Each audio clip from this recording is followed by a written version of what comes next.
Bueno, pues además de la carga de demagogia y populismo que subyace en todo lo que dice la señora Díaz y sus comparsas, los sindicatos, lo que está claro es que esta medida, no sé, lo vamos a contrastar ahora mismo con el presidente de la patronal COE, va a generar evidentemente mucho pago en dinero negro, y gente que desgraciadamente, sobre todo en autónomos, va a tener que dejar en la calle a algunos o, en fin, tendrá que tomar alguna medida que no se corresponde con la legalidad y sino el tiempo.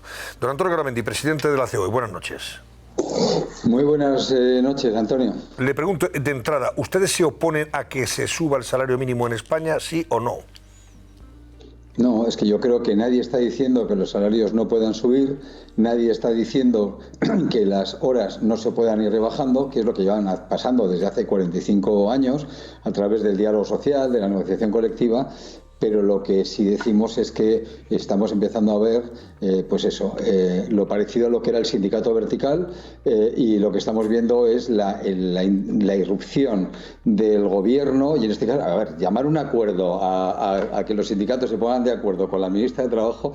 Yo, sinceramente, la OIT, la Organización Internacional del Trabajo, dice que el diálogo social es tripartito y bipartito, pero cuando es bipartito es entre los trabajadores y los empresarios. O sea, que la ministra de Trabajo llegue a un acuerdo con los sindicatos me parece estupendo, pero ahí no hay ninguno que va a pagar esto. Lo pagamos nosotros. Te invito a cenar, pero pagas tú la cena. Como has dicho tú antes, yo me lo guiso, yo me lo como. Por tanto, no estamos diciendo que se suba o no se suba.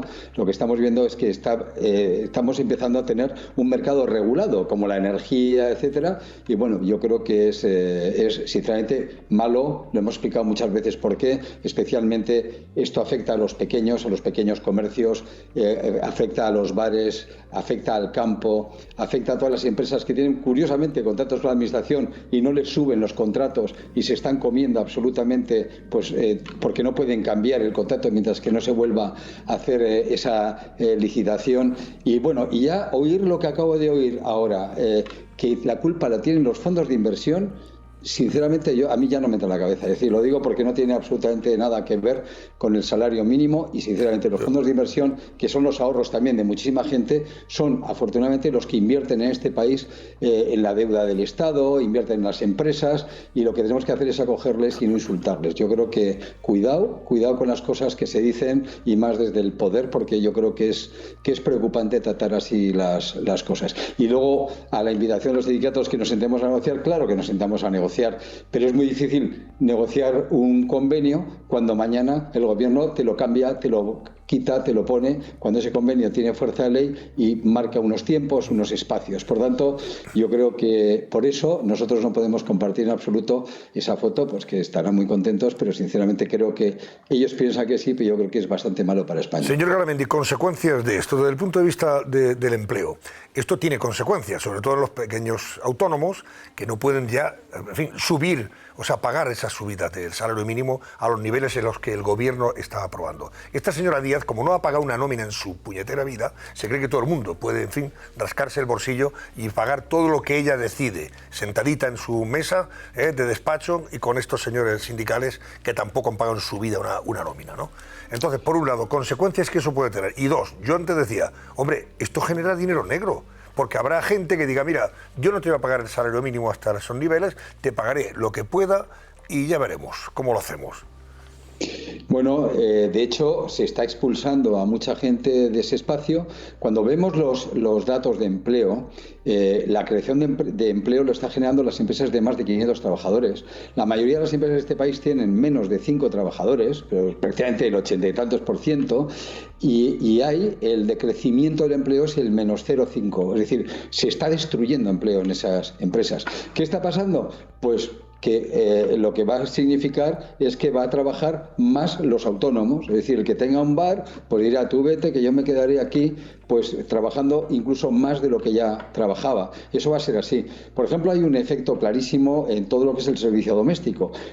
A ver, hay cantidad de gente que no se ha dado cuenta que es empresaria, que son toda la gente que tiene gente a cargo en el hogar o que está cuidando mayores, etcétera, y que sin embargo de eso nadie se acuerda.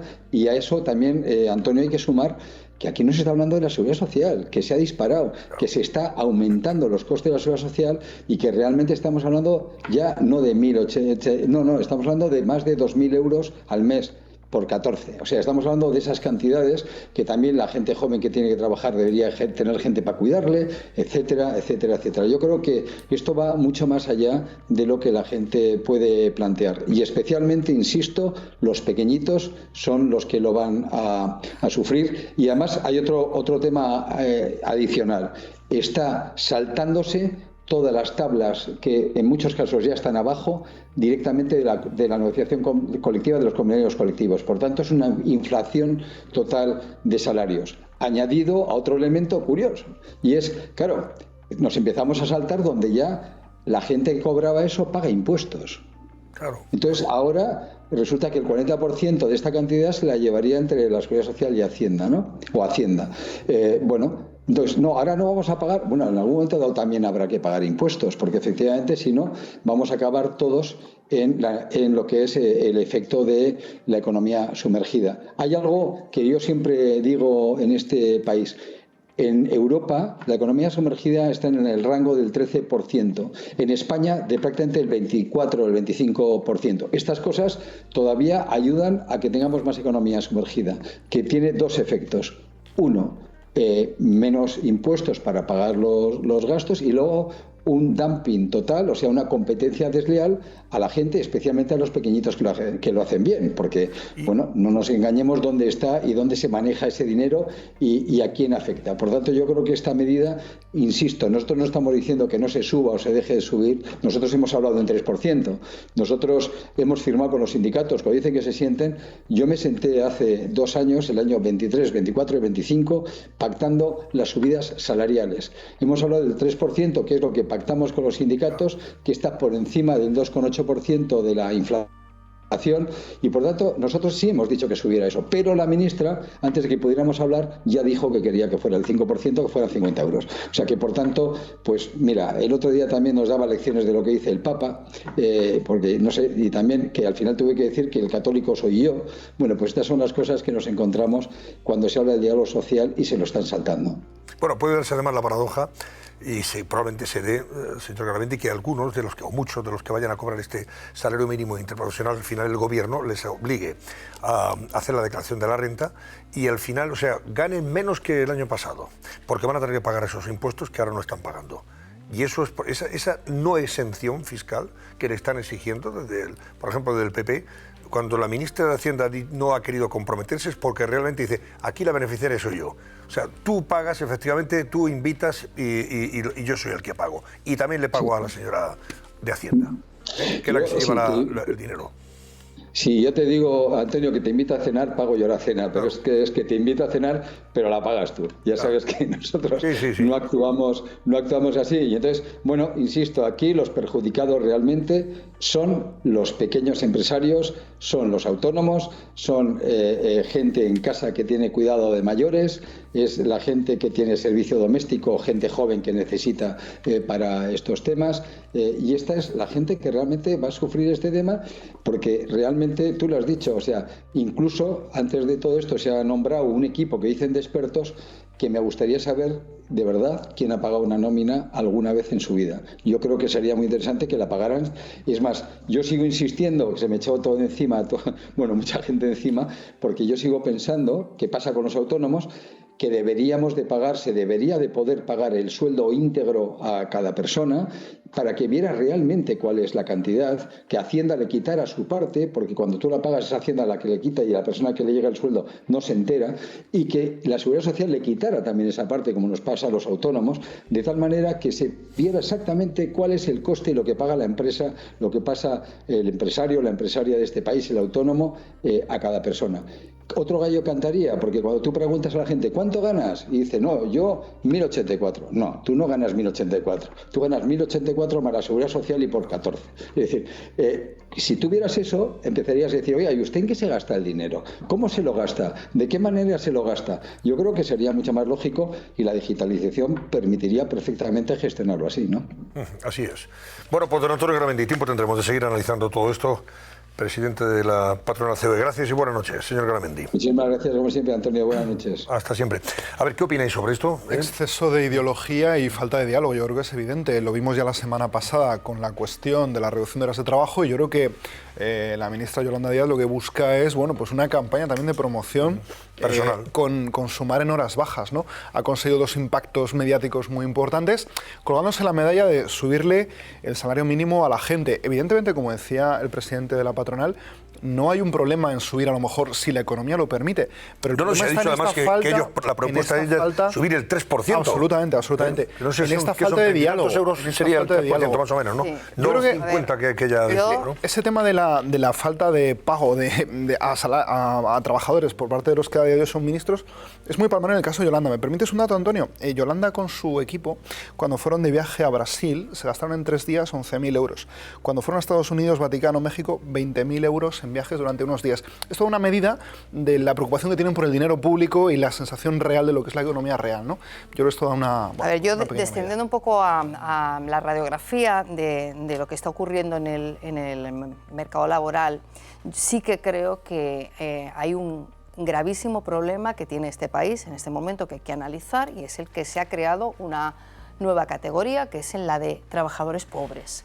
Trabajadores que no llegan, trabajadores que tienen que encadenar diferentes contratos porque no llegan. En los 80, la clase que estaba en riesgo de exclusión o riesgo de pobreza eran los pensionistas y los jubilados. Ahora, la edad, la ventana que está en riesgo de exclusión y riesgo de pobreza son los jóvenes que llegan desde los 20 y tantos hasta los 40 años. Y esto nos obliga a hacer un análisis de qué es lo que está ocurriendo en un mercado laboral en el que se supone que se ha elevado el salario mínimo interprofesional en tantas ocasiones y a niveles históricos, y que está en unos niveles de empleo como hacía mucho tiempo no se conocía en este país.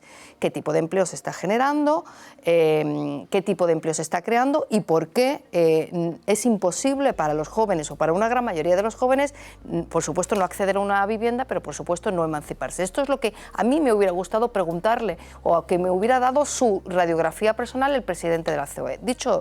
Dicho esto, y teniendo en cuenta de que las decisiones que afectan al mercado laboral hay que tomarlas en una mesa de negociación que incluya a los pagadores, que incluya a los empresarios, porque si no, igual el salario mínimo interprofesional como las horas de trabajo, si no funciona, si no los empresarios no pueden en un momento dado acotarle, y además hacerla por sectores, y además hacerla por productividad. Teniendo en cuenta de que además el crecimiento de esta economía es muy cíclico, nosotros cuando crecemos mucho, y sobre todo en un contexto en el que Alemania o Francia están prácticamente con respiración asistida. Claro, sí. Cuando nuestro mercado laboral crece muchísimo, igual que cuando baja, cae a plomo. Eso ocurre con nuestra tasa de inmigrantes, la tasa de inmigrantes que llegan. Cuando la economía va bien, viene muchísimo flujo migratorio. Cuando va mal, se van todos. Ese carácter cíclico de nuestra economía nos coloca en una posición muy delicada. Pero que todo eso está muy bien, Fátima, pero hay que ponerse en el papel y en la piel estamos en un momento aquella en el que persona, la economía, aquella familia que tiene a alguien contratado en su casa para cuidar al personal mayor, Antonio, y que ya no soporta más esta presión fiscal y pagar ese dinero. Sí. Ponte en el papel de ese pequeño autónomo que tiene un barecito, que tiene una zapatería, que tiene una relojería, lo que sea, y que ya dice yo no puedo más, o que tiene una tienda de uñas, lo que sea, y ya no puede más, porque lo que decía Garamendi, no solamente es que sube el salario mínimo 1.184, no, ahora son los costes sociales. Se trabaja menos. Y encima que trabajando menos. Es que estamos hablando de que ese señor tiene que hacer frente a casi 1.800 euros. No puede ser esto. El problema porque es que, no puede, no da de sí. Antonio, tenemos un tejido empresarial que permite hacer este tipo de cosas a las grandes empresas. A las grandes empresas no le preocupa reducir el mercado, reducir aumentar el salario mínimo o reducir las horas de trabajo. Fátima, pero el problema es que tenemos un 90% de pymes. Que claro, te estoy dando la razón en esto, pero también te digo que en este país tenemos que hacer algo, porque hay un nivel de trabajadores pobres y eso no había sucedido nunca. A mí lo que me parece es que, en primer lugar, por analizar globalmente lo del salario mínimo interprofesional y las categorías de empleo, ¿no?, que ha creado esa reforma laboral, que en realidad fue un maquillaje, en realidad sigue siendo... A mí me parece que si no hay diálogo entre lo que es los trabajadores y las empresas, es una dictadura.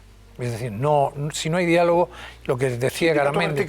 Sindicatos verticales. Entonces, yo creo que los sindicatos son necesarios, pero la evolución de estos sindicatos... Los sindicatos que le hacen huelga al gobierno... Claro, por eso, a la oposición en vez del gobierno. Estos sindicatos han evolucionado en convertirse en unas patas más, unas muletas más de este gobierno.